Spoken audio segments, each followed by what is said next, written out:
The courtroom held its breath as Vanessa Caldwell, heiress to a real estate empire, leaned forward, her manicured nails tapping the defendant's table with deliberate disdain.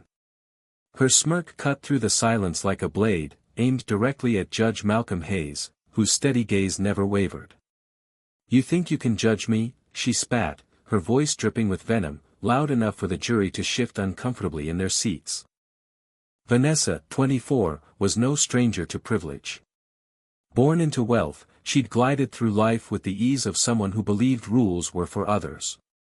Today, she stood accused of reckless endangerment after a hit-and-run incident that left a black teenager, Jamal Carter, paralyzed.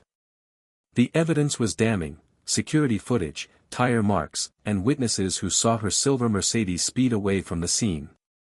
Yet Vanessa's defense was built on deflection, her lawyer arguing youthful impulsiveness, while she sat, unrepentant, her eyes scanning the room as if it were beneath her. Judge Hayes, a man who'd risen from the projects of Chicago to a respected jurist, sat tall behind the bench. His life had been a testament to resilience, decades of facing slurs, skepticism, and systemic barriers, only to emerge as a beacon of fairness. At 52, his face bore the lines of a man who'd seen too much but still believed in justice. Vanessa's taunt wasn't new to him, he'd heard worse. But her words laced with racial contempt ignited a fire in the room. The jury, a mix of working-class men and women, black, white, and Hispanic, leaned forward, their faces hardening. "Do you have anything to say before sentencing?" Hayes asked, his voice calm but edged with steel. Vanessa laughed, a sharp, mirthless sound. "I'm not afraid of you.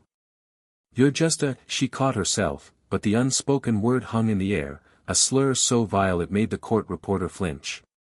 Gasps rippled through the gallery. Jamal's mother, sitting in the front row, clutched her son's hand, her eyes brimming with tears. Hayes didn't blink. He'd faced this kind of hatred before, from boardrooms to backroads. But this was his courtroom, and justice was his domain. "Ms. Caldwell," he began, his tone measured, "you seem to believe your wealth and status place you above accountability. Let me remind you, no one is above the law." The room stilled, every eye locked on him. Vanessa's lawyer, a slick man in a tailored suit, jumped to his feet. "Your Honor, my client is young, emotional." She didn't mean disrespect. But Hayes raised a hand, silencing him. "Disrespect," he said, his voice rising slightly. "She mocked not just me, but the very system that protects her privilege. She mocked the pain of a boy who will never walk again because of her actions." Jamal, 17, sat in a wheelchair near his mother, his once vibrant frame now fragile. A high school track star with dreams of college, he'd been crossing the street when Vanessa's car struck him, her laughter caught on a bystander's phone as she sped off. The video, played in court, showed her glancing back, not with remorse, but with annoyance, as if Jamal were an inconvenience. The jury had watched in silence, some wiping tears, others clenching their fists. Vanessa's smirk faded as Hayes continued. "You've shown no remorse, Ms. Caldwell. You've used your wealth to shield yourself, hiring investigators to smear Jamal's character, claiming he provoked you by existing in your path. You've insulted this court, this community, and the very idea of justice." His words landed like blows, each one stripping away her bravado. The gallery was a sea of faces: Jamal's teammates, neighbors, and strangers who'd heard about the case. They'd come for justice, but Vanessa's behavior had turned their hope into outrage. A woman in the back row whispered, "She thinks she's untouchable." Another nodded, her lips tight. The tension was palpable, a storm ready to break. Hayes leaned forward, his eyes locking with Vanessa's. "Your actions have consequences, and today, you will face them." He paused, letting the weight of his words settle. "But this isn't just about punishment. It's about understanding. You see, Ms. Caldwell, I grew up in a world that told me I was less because of my skin. I fought every day to prove it wrong, not with anger, but with purpose. You could learn something from that." Vanessa rolled her eyes, a gesture so blatant it drew murmurs from the jury. Hayes didn't react. Instead, he turned to Jamal. "Mr. Carter, this court sees your pain. It sees your strength. And it will not let your suffering be dismissed." Jamal's mother squeezed his hand, her sobs quiet but piercing. The sentencing was moments away, but the room felt suspended in time. Vanessa's defiance clashed with Hayes' unwavering resolve, a battle of entitlement against integrity. The jury, the gallery, even the court officers leaned in, sensing the weight of what was to come. Hayes' next words would not just decide Vanessa's fate but send a message to a world watching closely.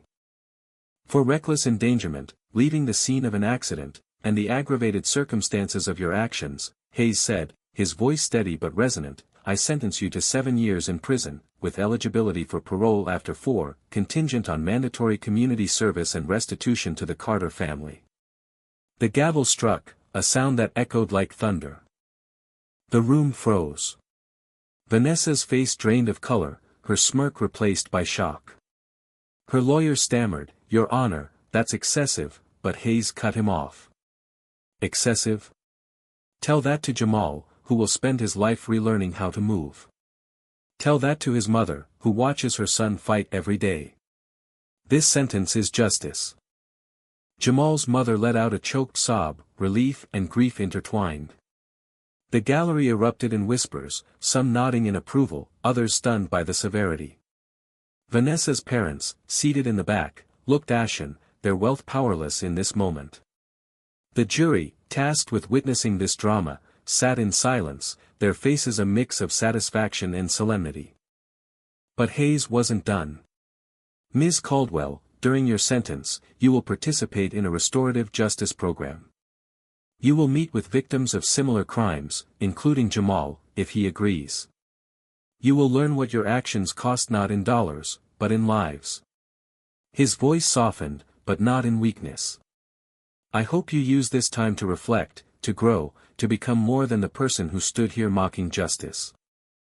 Vanessa's legs buckled, and she sank into her chair, her defiance crumbling. For the first time, she looked small, not the untouchable heiress but a young woman facing the consequences of her choices. The court officers moved to escort her out, her hands cuffed, her eyes darting wildly as reality sank in. Jamal's mother approached the bench after the room cleared, her voice trembling. "Thank you, Your Honor. For seeing my boy." Hayes nodded, his expression softening. "Mrs. Carter, this isn't just about punishment. It's about healing for your son, for you, and maybe even for her." As Vanessa was led away, the courtroom remained quiet, the weight of Hayes' words lingering. Justice had spoken, but the story wasn't over. For Jamal, it was a step toward closure. For Vanessa, it was the beginning of a journey she never expected, one that might, if she chose, lead to redemption. The weeks that followed were a whirlwind. Vanessa's sentencing sparked debates across the city. Some called Hayes a hero, a black judge who'd stood firm against privilege and prejudice. Others, mostly her family's allies, decried the sentence as harsh, accusing Hayes of bias. Social media buzzed with hashtags Justice for Jamal, Vanessa Caldwell, each side digging in. But in the quiet moments, away from the noise, Jamal and his mother focused on his recovery, supported by a community that rallied around them. Vanessa, now in a county jail awaiting transfer, faced a new reality. Stripped of her designer clothes and influence, she was just another inmate. Her first night, she sat on the edge of her bunk, staring at the concrete wall. For the first time, she thought about Jamal not as a problem to be dismissed, but as a person. The weight of her actions pressed down, and a single tear fell, unnoticed in the dark. Hayes, back in his chambers, reviewed the next case. He knew the headlines would fade, but the work of justice never did. He thought of his own youth, of the mentors who'd shown him that change was possible, even in a world that often resisted it. Maybe, just maybe, Vanessa could learn that too. The restorative justice program began 3 months later. Vanessa, reluctant but required, sat across from victims' families, her usual bravado absent. Jamal chose not to attend, focusing instead on physical therapy, but his mother was there, her presence a quiet force. When she spoke, her words were simple but piercing, "You took my son's legs, but not his spirit. I hope you find yours." Vanessa listened, her face unreadable. But something shifted, a crack in the armor she'd worn so long. The program wasn't easy. Some days, she lashed out, clinging to her old defenses. Others, she sat in silence, absorbing stories of pain she'd never considered. Slowly, the walls she'd built began to crumble. Back in the community, Jamal's story inspired change. His high school launched a scholarship in his name, funded partly by restitution from Vanessa's family.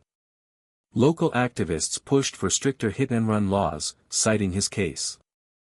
And Judge Hayes, though he avoided the spotlight, became a quiet symbol of hope for those who'd long felt unseen by the system. 1 year into her sentence, Vanessa wrote a letter to Jamal. It was short, clumsy, but genuine. "I'm sorry," it began. "I didn't see you not just that night, but as a person. I'm trying to change." Jamal read it, his mother by his side. He didn't respond, not yet, but he kept the letter, a small step toward healing. The courtroom moment had been a spark, igniting not just a sentence but a ripple of change. For Vanessa, it was a chance to confront her privilege and prejudice. For Jamal, it was a fight to reclaim his future. And for Judge Hayes, it was another day of upholding justice, not with vengeance, but with the belief that even the hardest hearts could learn. The months stretched into a year, and Vanessa's world shrank to the confines of the state penitentiary. The sterile gray walls and the hum of fluorescent lights became her new reality, a stark contrast to the penthouse parties and private jets of her past. She'd always thought of herself as untouchable, but here, her last name meant nothing. The other inmates, a mix of hardened women and those, like her, grappling with their first taste of consequences, didn't care about her wealth. They judged her by her actions both in and out of the courtroom. At first, she kept to herself, her pride a shield against the unfamiliar. But pride didn't soften the cold nights or the weight of her sentence. In the restorative justice sessions, Vanessa sat through stories that chipped away at her defenses. A mother spoke of losing her daughter to a drunk driver who, like Vanessa, had fled the scene. A man described the years he'd spent rebuilding his life after a hit-and-run left him with a limp and no job. Each story was a mirror, reflecting the pain she'd caused Jamal. She began to see him not as a faceless victim but as a teenager with dreams, friends, a mother who loved him fiercely. The facilitator, a no-nonsense woman named Ms. Green, pushed Vanessa to speak. "What do you feel when you hear these stories?" she'd ask. At first, Vanessa's answers were curt, defensive. "I said I'm sorry. What else do you want?" But Ms. Green's steady gaze and the raw honesty of the group wore her down. One session, 6 months in, Vanessa broke. The group was discussing forgiveness not as an obligation, but as a choice. A woman named Carla, whose brother had been killed by a reckless driver, looked at Vanessa and said, "I don't hate you. I hate what you did. But you're here, listening. That's something." Vanessa's throat tightened. For the first time, she spoke without defiance. "I didn't think about him," she admitted, her voice barely above a whisper. "I just drove away. I was scared, but that's no excuse."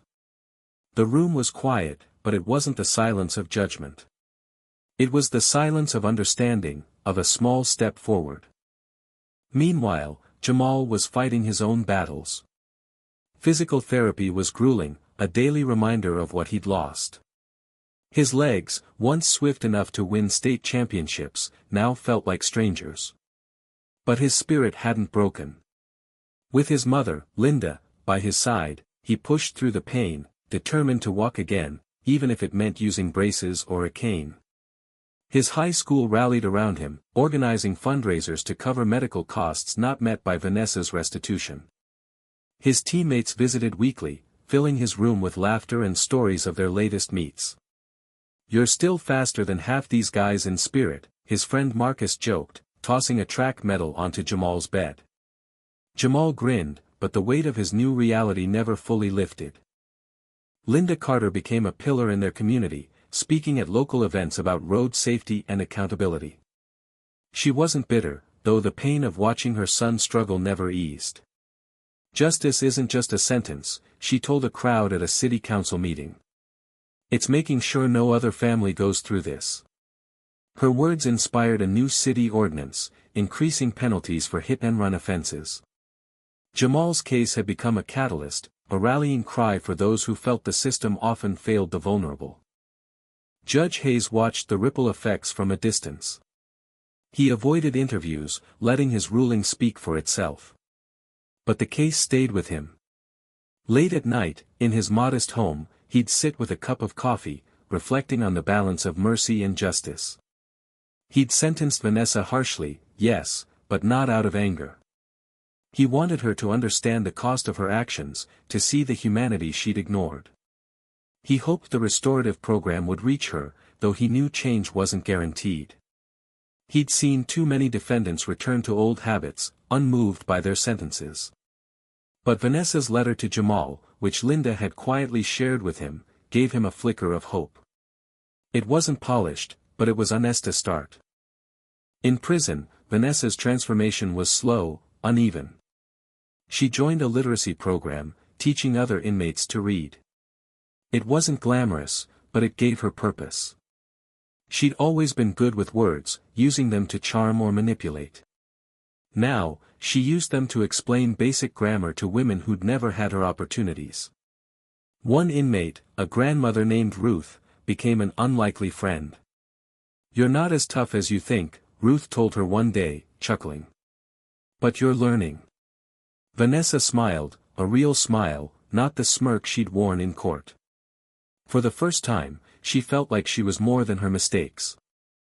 2 years into her sentence, Vanessa was eligible for a parole hearing. The prospect terrified her not because she feared denial, but because she wasn't sure who she'd be outside these walls. The girl who'd mocked Judge Hayes felt like a stranger now, but the world outside was the same one that had enabled her. Her parents, still reeling from the public backlash, had distanced themselves, embarrassed by the scandal. Her old friends had moved on, their texts and visits dwindling. Only her lawyer, still loyal to her family's money, promised to fight for her release. The parole hearing was held in a smaller courtroom, but the tension was no less palpable. Judge Hayes wasn't presiding this time. A different judge, a white woman named Ellison, reviewed Vanessa's case. Jamal and Linda attended, though Jamal had made it clear he wasn't there to forgive or condemn. "I just want to see what she's learned," he told his mother. Vanessa, dressed in a plain gray suit, looked different, thinner, humbler, her eyes no longer defiant. She stood to speak, her voice steady but soft. "I can't undo what I did to Jamal," she began, glancing at him briefly before looking down. "I was selfish, entitled, and I hurt someone who didn't deserve it. I've spent every day since trying to understand why I acted that way, how I could be so blind. The restorative program, the people I've met have shown me what I took for granted. I'm not asking for forgiveness. I'm asking for a chance to keep changing, to make amends in whatever way I can." Linda listened, her face unreadable. Jamal's hands gripped his wheelchair, his jaw tight. The room was quiet, the weight of Vanessa's words hanging heavy. Judge Ellison reviewed her file, her participation in the literacy program, her good behavior, the letters from Ms. Green and Ruth praising her progress. "You've shown growth, Ms. Caldwell," Ellison said. "But growth doesn't erase harm. What do you plan to do with this second chance?" Vanessa took a breath. "I want to work with at-risk youth, to teach them about accountability before they make mistakes like mine. I want to keep paying restitution, not just with money, but with action. I want to listen, to learn, to be better." It wasn't a perfect speech, but it was raw, real. Jamal's eyes softened, just slightly. Ellison granted parole, with strict conditions, continued community service, regular check-ins, and no contact with Jamal unless he initiated it.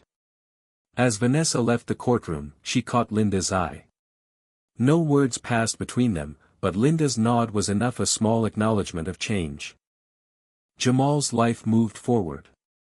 With the help of a specialized therapist, he took his first steps with braces, a moment that left Linda in tears. He enrolled in community college, studying graphic design, his love for art a new outlet for his resilience.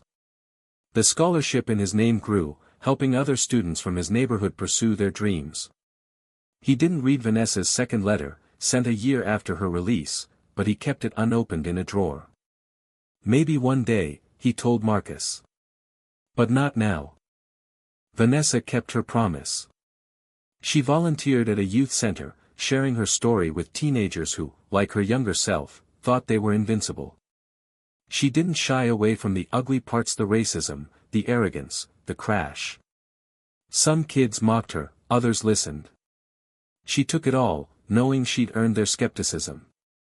Slowly, she built trust, her actions speaking louder than her words. Judge Hayes retired 3 years after the trial, his legacy cemented not just by Vanessa's case but by decades of fair rulings. At his retirement ceremony, Linda and Jamal attended, a quiet gesture of gratitude.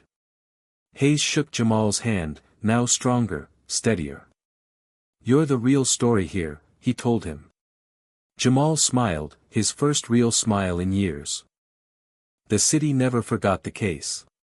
It became a touchstone in debates about privilege, race, and justice. Some saw Vanessa's sentence as too harsh, others as too lenient. But most agreed it had sparked something, a conversation, a shift, a chance for healing. Vanessa's transformation, imperfect as it was, showed that change was possible, even for those who seemed beyond redemption. Jamal's resilience proved that no one could define his worth. And Hayes' ruling reminded everyone that justice, when done right, wasn't just punishment, it was a call to be better. What do you think, was justice served, or did it fall short?